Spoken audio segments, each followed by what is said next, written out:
Good evening, this is Goldie. It's Wednesday, September 8th, 2010.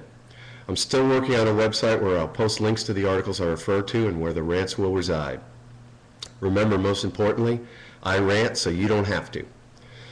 Sometimes it appears to me that I repeat myself, although my main point is to keep working around the issues, using new facts or old theories from others or other ways of looking at things. I hope you'll forgive me. Let me summarize what I'll be talking about today. I'll be talking about the Koran burning. I'll be talking about racial profiling and the slippery slope, and I'll be talking about water in the commons and the Texas rule of capture. So I assume that everyone wants to hear my view on the pastor in Gainesville that wants to burn a pile of Korans on September 11th, and I will. There's a great South Park Muhammad episode that was mentioned on AM radio last night as I was driving through the hurricane. South Park made fun of the inability of themselves, due to Comedy Central's policy, to show an image of Muhammad. So I think they made him into a bunch of different things that were not the image of Muhammad. By the way, there's a South Park episode that deals with Walmarts. There's a South Park episode that deals with evolution versus creationism. Hang on a second. There's a South Park episode that deals with the history of the word fag. There's a South Park episode that deals with the N-word. There's a South Park episode that deals with all of the kids in the town reporting their parents for child abuse, and all the parents get arrested. There's a South Park episode that shows the differing standards for when a male teacher molests a female underage student and when a beautiful female teacher molests a male infant from Canada. Nice. There's a South Park episode about immigration. There's a South Park episode about Oprah. Sorry, I digressed there. My point is that South Park deals with most of the issues that I talk about in a reasoned, informed, and two-sided way, although they always cross the line to what I call obscenity. I have to say, I like South Park. Those guys are right on target.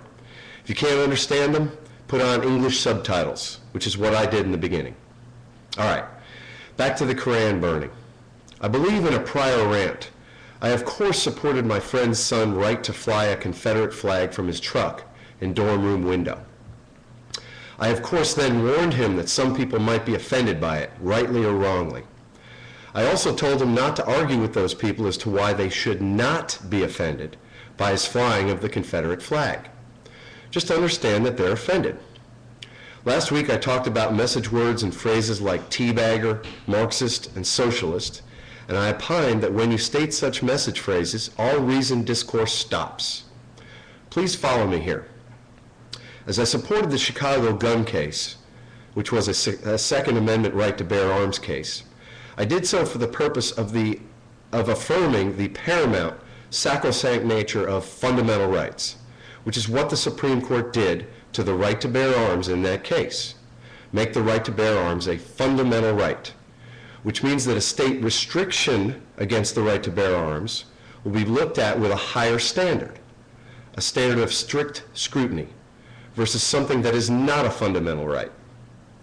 In that rant, I also talked about how I had previously not supported the ACLU when I was but a suckling child, because they supported the KKK's and the Nazis' right to march. As I aged and matured and gained wisdom, self-proclaimed, I realized the importance of the right of freedom of speech being more important than my knee-jerk reaction that I didn't want these hateful, murderous groups to publicly march. So back to last night driving through the hurricane and hearing AM radio spew about the planned Koran book burning. My knee-jerk reaction was, what an idiotic, racist act. But then I started thinking, and when I got home, I read a September 6, 2010 op-ed piece in the Austin American-Statesman entitled, "Can Our Muslim Brothers and Sisters Hear Our Cries for Peace and Justice?" And it's written by Rabbi Neil F. Blumoff. I'm going to go ahead and read the article. I feel alone. After years of meeting with people and communities, demonstrating the possibilities of interfaith dialogue in Austin, I've come to a fork in a barren road. I'm questioning my path and the journey that I've been on. I'm reminded of this as I nevertheless continue to strive to bring our greater Austin community together, to have meaningful and transformative experiences that create opportunities, that open up a change of attitude and bring new and nuanced knowledge. When I speak, I model a religious life that flourishes with questions and challenge. I look to other community religious leaders to lead similarly, knowing that as we navigate past the barriers that difficult conversation brings, we have the potential to exemplify what is needed for a meaningful relationship to occur, one grounded in mutual respect and mutual concern.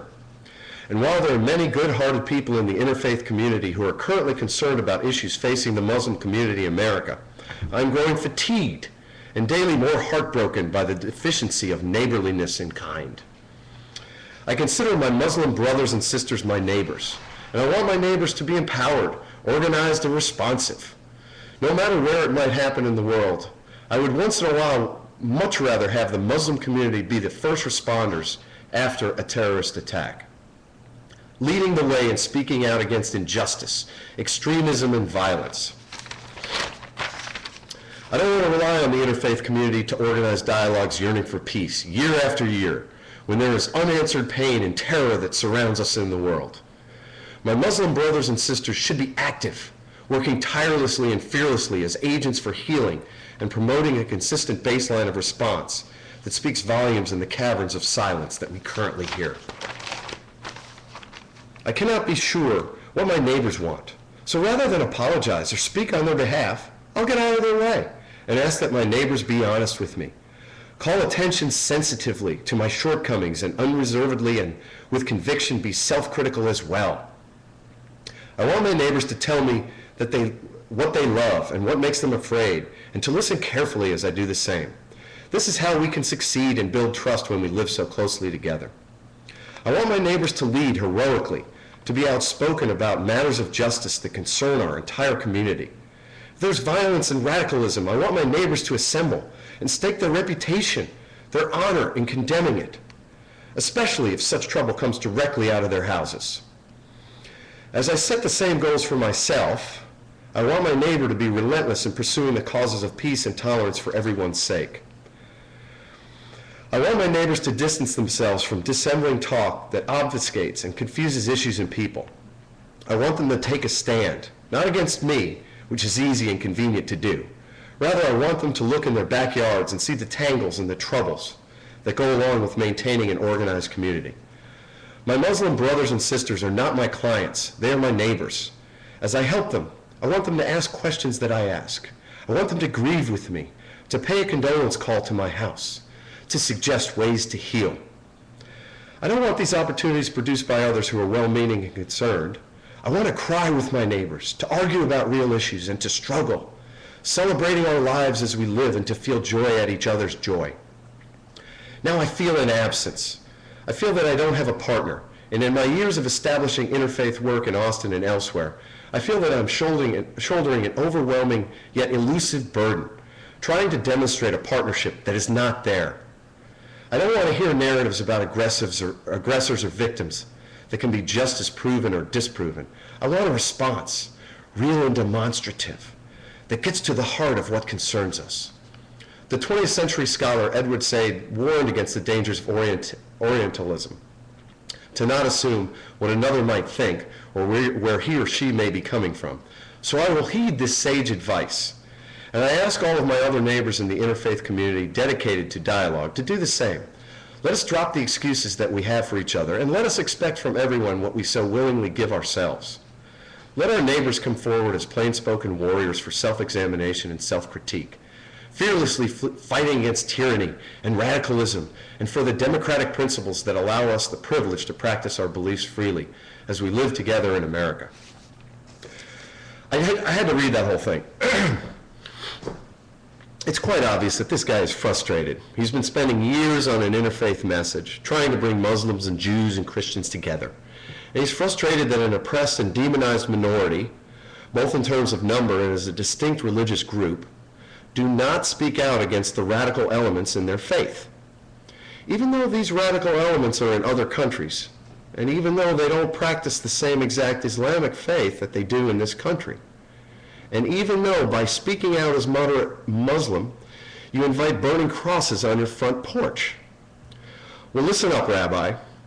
As the only Jew in Greenwich, Connecticut growing up, all I wanted to be was not ostracized. I just wanted to not be singled out. I just wanted to be like everyone else. I didn't give a crap about Israel or their racist policies against the Palestinians, or their religion or the faith. I just wanted to be an American. So when I hear someone like this guy or other people say that it is up to the moderates in the Muslim community to speak out against the radicals that want Sharia law in the United States, as idiotic as that theory may be, I want moderate Christians to speak out against Jay Sekulow and his anti-Ground Zero mosque crowd. I want moderate Christians to speak out against the evangelicals, we can call them radicals, that went to Uganda and stirred up the anti-homosexuality fever that may lead to the death penalty for just being gay. Yes, what I just said is a ridiculous statement, and that's my point. Why is it the duty of moderates of any group to speak up against the idiot zealots? It isn't. That's the point of America. As an aside, Rabbi, there were many Muslim first responders among the police, fire, and EMS on September 11th at Ground Zero. And there are many, many first responders, as I call them, in the military serving faithfully and dying in Afghanistan and Iraq for you, Rabbi, and America. So let's get back to the book burning. If you really want to make the argument that Ground Zero is sacred ground and that building the mosque there is basically a book burning, or that flying those planes into the buildings was like was like burning a stack of Bibles with people on them, I'm okay with that argument. I agree that some people are offended and that you cannot ask the families of the victims of 9/11 or other Americans why they are offended. Similarly, even though the Gainesville Koran burning is an intentional act designed to inflame Muslims, it's a protected act of free speech, as misguided as it might be. It's going to offend Muslims around the world and definitely in this country. So we have two different protected acts: the right of the mosque builders to build their church where they want, and the freedom of speech of this Gainesville pastor to burn these Korans. I really think both of these things are going to help the discussion a whole lot. I'm actually kidding. However, it may be like the BP oil gusher, in that everyone is hearing about it, and everyone's talking about it. And it may allow us to focus on a greater issue, a fundamental right that is being trampled in this country, and that's the right to be free of racial profiling. So maybe, just maybe, some good will come out of this act, and the violence that will definitely come out of it. Much as the BP oil gusher allowed me to focus on the structural regulatory defect in this country and the needed constitutional amendment to fix it. So contrary to my initial knee-jerk reaction, that this was a stupid, racist idea, let's burn all the Korans that we can and see how much comes out of it, as unintended consequences always happen with this kind of thing.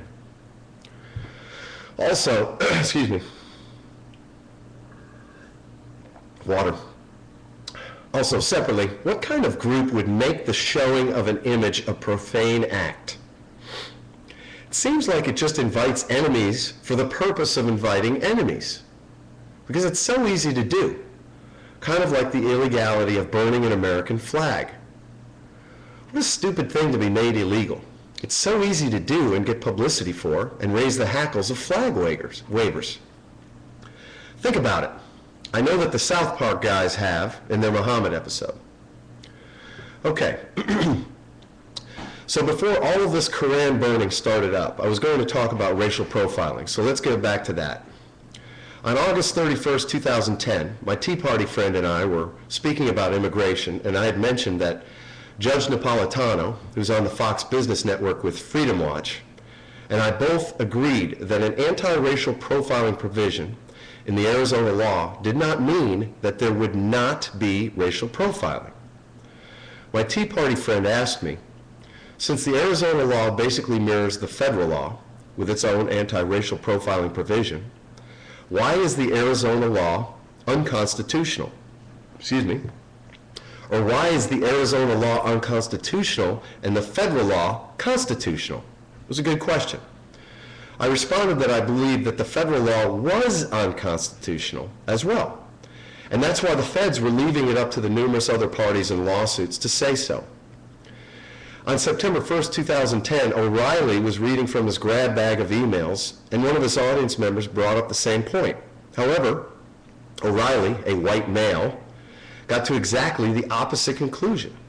He said that there is not, has not been, and will not be racial profiling. He flatly said it. And I'm going to say he's wrong. I think I told my fans to go ask a cop in my racial profiling immigration rant. That was, if they knew one personally, if this cop used every arrow in his quiver when he's looking for a crime. And that in Texas, racial profiling was, and even following the passage of an ACLU-sponsored bill to attempt to end the practice by the DPS, racial profiling continued to be a problem. From my anecdotal evidence in Highland Park in Dallas, it was without question used to determine who to follow and who to pull over in that very rich community. On that point, ask anyone who lives in Highland Park or in Dallas. Now let's go ahead and talk about that slippery slope of racial profiling. Remember what a slippery slope is, especially in terms of the fundamental rights guaranteed by the Constitution. A slippery slope is when we make an exception to a fundamental right, and it usually happens with a case that most people agree with. Once that exception is made, the next closest exception gets made until you have fallen or slid down the slippery slope to where the fundamental right is completely gone. Let's look at it another way. Think of it in terms of zoning and allowing a property on the edge of a neighborhood that's zoned residential to go commercial. This happens in Austin all the time. It's a big argument. The adjacent property owners in the neighborhood then use the argument that I'm adjacent to this commercial property, so I should be allowed to be commercial. And on down the slippery slope we go as the dominoes, the adjacent properties, keep getting commercially zoned until it's all commercial. It's why the biggest fight needs to be, and is, to hold the line on the first property going commercial. The same thing happens with the slippery slope of allowing an exception to a fundamental right. Racial profiling is basically the violation of the Due Process Clause, which says we must treat all people equally under the laws in the United States, as well as it being a violation of the Fourth Amendment, which is the prohibition against unreasonable search and seizure. The founders were very clear. They didn't say, except in times of war, real or imagined wars on terror, or except in times when too many people are entering the country through a porous border, or except when too many people can get crack on the corner of East 12th Street and Chicon in Austin, Texas.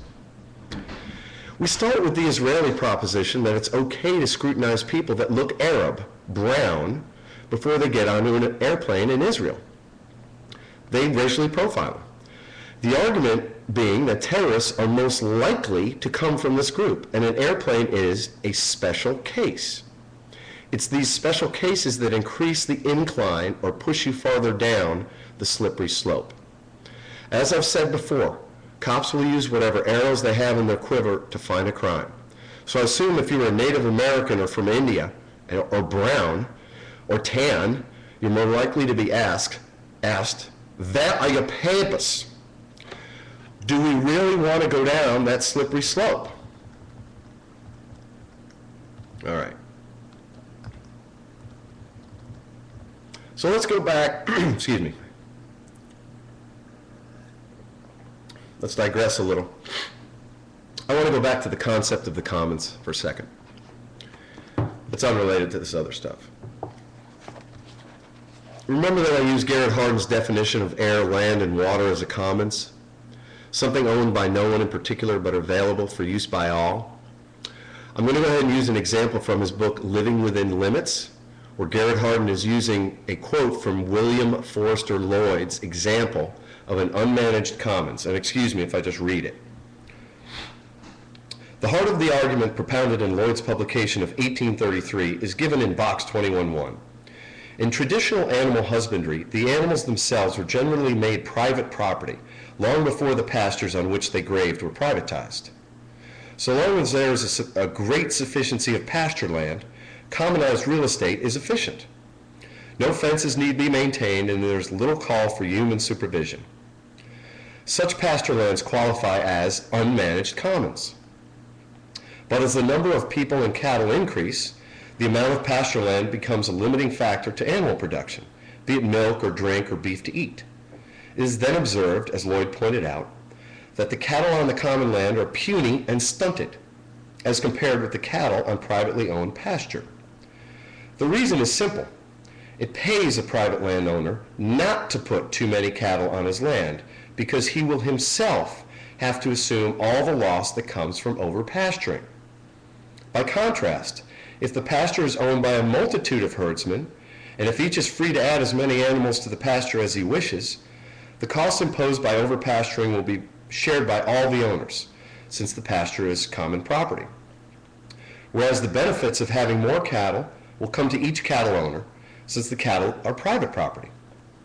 So long as the population of cattle on the pasture is well below the carrying capacity, these considerations are of little importance because the costs imposed on the land by the cattle are negligible and are speedily corrected by photosynthesis.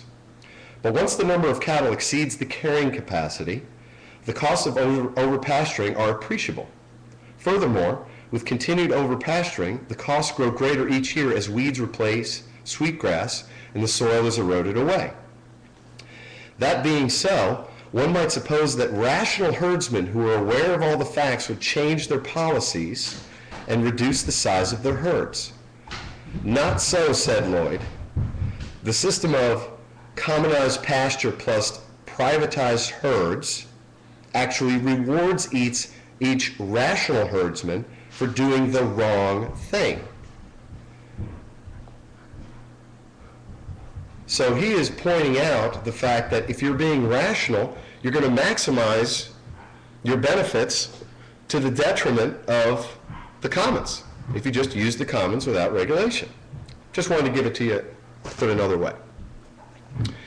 Here is the tragedy of the commons. If you think about it, the concept of the commons can be expanded to include a few things which I've brought up in prior rants.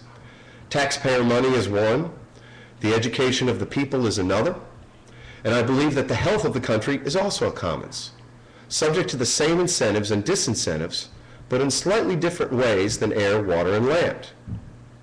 These are things that we all own and contribute to, but do not belong to any one person, so they need to be managed and regulated correctly to avoid the tragedy. The spending by administrations like drunken sailors of our taxpayer money seems easy. It's in their own best interest. It's in the taxpayers' own best, the politicians' own best interest to run their cattle, hand out taxpayer funds for poor projects, as their cost is divided by the total number of people contributing to the commons in the form of taxes. In fact, it doesn't even come out of their pocket. The education of the nation is something that we all agree needs to be done, and it matters for the future of the country, but there seems to be disincentives to increase teacher pay for the public schools. We're detached from the rewards of our contributions, and our elected leaders hand out benefits to the administrations, the school administrations, and bloated bureaucracies so as to get more votes and contributions. There's a tragedy of the commons that leads to our children only being fit for jobs at Walmart, not at Google. As to the health of the nation, can't we all agree that a healthier nation is going to make us wealthier? I continue to get emails from people that say they don't want to participate in the healthcare system. I just wish that Obama had enough cojones to actually call the mandate to buy health insurance a tax. Then we wouldn't hear that this was the first mandate of all time. We all agree that if your leg is cut off, you're going to get a tourniquet and ICU care at a hospital. So you must pay to guard against that risk. And won't we all make more wealth and money if we have flu shots and don't lose all of those man hours when everyone is out sick for 2 weeks? It seems like a simple concept that clearly overrides your right to not participate in our healthcare system out of some fundamental right to out of some fundamental right to do with what you want to your body. And the reason why I keep bringing up the commons is because when free market believers want to use the free market to solve all of the troubles with healthcare and education, I feel like I need to point out that these things are not like inkjet cartridges. They're somehow different. I believe that the difference is that they're more like a commons, where the incentives to maximize your own good lead to irrational behavior. Like a private health insurance company denying coverage to make more profits. It just doesn't pass the smell test. In the September 3rd, 2010 Texas Observer, an article by Forrest Wilder brings up the point of water becoming a very scarce commodity in West Texas. And in fact, there's a water rush going on. In Canadian Texas, which is in Hemphill County, the tragedy of Texas rule of capture is a slightly different example of the tragedy of the commons in relation to water. Now, I'm not going to comment on the fact that in Texas you own the water that's under your land, contrary to offshore oil, which has been deemed owned by the country within its territorial limits. So it is owned by our country, but not water. T. Boone Pickens has been buying these underground water rights from landowners and plans to pump these aquifers dry. And I'm not saying that's bad. That's the rule that he operates under, and he's doing it. Now, the rule of capture does not prohibit an adjoining landowner from pumping water from his land that will drain the water from under your land. So just think about that concept. You have a resource that is worth something, but only if you pump it. So like when you were a little kid and there were 2 cookies left and your brother would just assume eat both, even if you weren't hungry, you better eat your cookie or you'll get nothing. Well, in Canadian, there's a group of people that are fighting for the right to leave the water in the ground, to keep their springs, creeks, and aquifers and trees alive, and literally to keep the town alive, for without water, you're dead out there. So we have this commons, the water, that has been improperly regulated, so that in Lloyd's terms, as an owner of the commons, you are incentivized to an irrational behavior, namely pumping an irreplaceable resource dry to your own detriment. Well, at least you will get wealthy, so that's not the detriment. You'll get wealth, but you'll have to move. It's kind of like the argument as to why the concept of GDP is flawed in terms of natural resources like timber. If we leave trees uncut, they do not add to GDP. If you cut them and turn them into boards and pulp, then it looks like the country is growing as GDP increases. Should the GDP number reflect the leaving of some important carbon-grabbing objects like trees standing, or shouldn't there be some incentive for the town of Canadian to leave the water in the ground? Or shouldn't our regulatory agencies actually stand up for the right to have clean water and fish in the Colorado River, to stand up for our commons? I'm just asking. All right. Excuse me. Another example of the old BP and Exxon structural regulatory defect is the ability of unions being able to give as much as they want to political campaigns.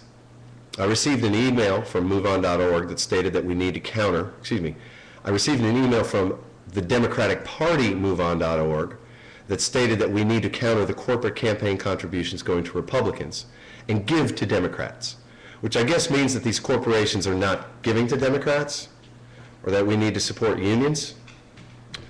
From a Wall Street Journal article dated August 25th, 2010, entitled "Big Unions to Pool Money for Fall Elections." And I'll quote, "The leaders of the AFL-CIO and the Service Employees International Union have agreed to coordinate spending millions of dollars in the midterm elections to support pro-union candidates, most of them Democrats. The 2 labor organizations say they have a combined $88 million or more to deploy in this year's election cycle. It's not clear how much of that money they will pool together. The renewed alliance between the 2 big labor groups comes as Democrats are battling to retain control of both houses of Congress. The AFL-CIO and SEIU plan to target elections in 26 states, all but 5 of which they consider battleground territory, including California, Illinois, Pennsylvania, and Ohio. Most of the union's cash will be spent on behalf of Democrats, despite dissatisfaction among some union leaders and their members with the results of 2 years of Democratic control in Washington. While labor officials say unions haven't received everything that they've wanted from the administration, they blame Republicans and some Democrats for blocking legislative progress, as though blocking legislative progress for these gigantic unions is a bad thing. And I'm going back to the quote, the article. The union campaign organizations plan to contact 15 million people in union member households to generate votes in races for Congress, governor, and state legislatures. Labor officials want more progress from the administration on everything from job creation to laws governing union organizing. Democrats say they need labor's financial muscle in endorsements in what promises to be a tough year. It's unclear to what extent you're going to see the labor and other groups be able to match the right-wing group labor assault, said Representative Chris Van Hollen, Democrat from Maryland, chairman of the Democratic Congressional Campaign Committee. I think labor's main message will be that things have clearly begun to improve, and the biggest mistake now would be to return to the failed Bush economic policies. Republicans are prepared to fight back. Nick Ayers, executive director of the Republican Governors Association, said his group realized after the 2006 elections that unions had matched the spending of the Democratic Governors Association in key races. We made a concerted effort to go to the private sector and personal business owners and make the case to them they all have to help the RGA double our budget in 2010, he said. Donors have obliged, he added, saying they've got to help offset labor buying these elections. The union's coordinated election effort is the result of meetings between AFL-CIO President Richard Trumka and Mary Kay Henry, who took over as SEIU president earlier this year, after the retirement of longtime leader Andy Stern. Mr. Stern led the SEIU out of the AFL-CIO's federation in 2005 to form a rival federation. During the following years, relations between the two powerful labor groups were strained. Ms. Henry, however, has said she wanted to work more closely with other unions. Mr. Trumka says the AFL-CIO will spend more than the $44 million it did in 2006, but hasn't determined or a specified amount. So, that's the end of the article. The same defect that allows Exxon and BP to give as much as they want to corporations, as they want to political campaigns, allows these very powerful unions to give as much as they want to the same campaigns. Does the right of unions to spend as much as they want counter the corporation's right to spend as much as they want? Hell no. Do you like either of these groups controlling policy in the U.S.? Don't tell me that we don't have a structural regulatory defect that must be fixed with my proposed constitutional amendment to say that groups are not people entitled to free speech rights, translated as unlimited campaign contributions under the Citizens United case. Okay. I want to clarify some remarks I made last week. When I was talking about religious zealotry, I meant to say those few who are out there preaching intolerance, namely those opponents to the mosque, and specifically Jay Sekulow. I did not mean to condemn the Tea Partiers as a group, or even Tea Partiers that do not oppose the location of the mosque. When I defined the word bigot using Wikipedia's definition, I stated that those that are intolerant with other religions are, by definition, bigots. I did not mean to say that all or any of the people that call themselves Tea Party members, or even any of the people attending Glenn Beck's rally, were religious zealots, or Glenn Beck being a religious zealot. I also said I was fearful, and I was made more fearful by watching Glenn Beck's rally. I don't retract that, as I remain fearful. However, in saying that someone who preaches his religion is by definition intolerant of agnostics, atheists, and those that do not believe in his specific religion, I was incorrect. However, I suggest that those who publicly espouse their religious beliefs do what I said to those to those anti-regulation people when speaking of anti-regulation. Always start your sentence with, let me do that again. However, I do suggest that those who publicly espouse their religious beliefs do what I said to those pro-regulation people when speaking of more regulation. Always start your sentence with, while I understand that regulation costs profits and jobs, ... we need more regulation on oil rigs, or whatever. Similarly, I suggest to those that publicly preach their religion that they have a duty to also start out with a tolerance of others message, to at least keep our fears at bay. I don't say you must, but it sure would make me a little more comfortable with a 650,000 person rally at the Lincoln Memorial if Glenn Beck and his other speakers had spoken more about tolerance, especially in light of the Koran burning scheduled for September 11th. Now, as I was typing that paragraph and arguing with my Tea Party friend, I turned on Glenn Beck on September 2nd, 2010, and it turned out Glenn Beck must have listened to my last week's rant. He said that atheists are welcome as well, and he talked about Penn Jillette, who I guess is an atheist, and said Gillette's a really smart man and that he did not mean to exclude atheists. Although he did go into Ben Franklin's definition of, quote, America's Religion, which was defined in a letter to the editor of Yale. And from that letter, and I quote, as he describes Ben Franklin, he was a founder of people. He was a founder, and he was of the people who believed in a God, a hereafter, and having to answer for his behavior in this life. Beck then said that Penn Jillette uses self-control because he does not believe in Buddha, Muhammad, or Jesus. And I've got to hand it to you, Beck. You answered my complaint about tolerance to a small degree. Now I'm going to hold you to it. And that's all there is today. I want to thank our sponsors, all of which support this form of conversation. PianoByAngelo.com, Angelo Limbesis, who teaches and plays keyboards all over Austin. ZitaDesign.com, ZITA Design.com, for all of your decorative painting needs. She can make anything look like anything. AustinareaPlumbing.com for all of your plumbing problems and redos. TicoAdventureLodge.com, TICO AdventureLodge.com, a small hotel in Samara, Costa Rica. CNCSurfSamara.webs.com, which is a surf school in Samara. La Vela Latina, great sunset restaurant in Samara. And Amhar Tequila at www.santospirits.com, an extremely smooth tequila. Thanks and God bless. Talk to you later.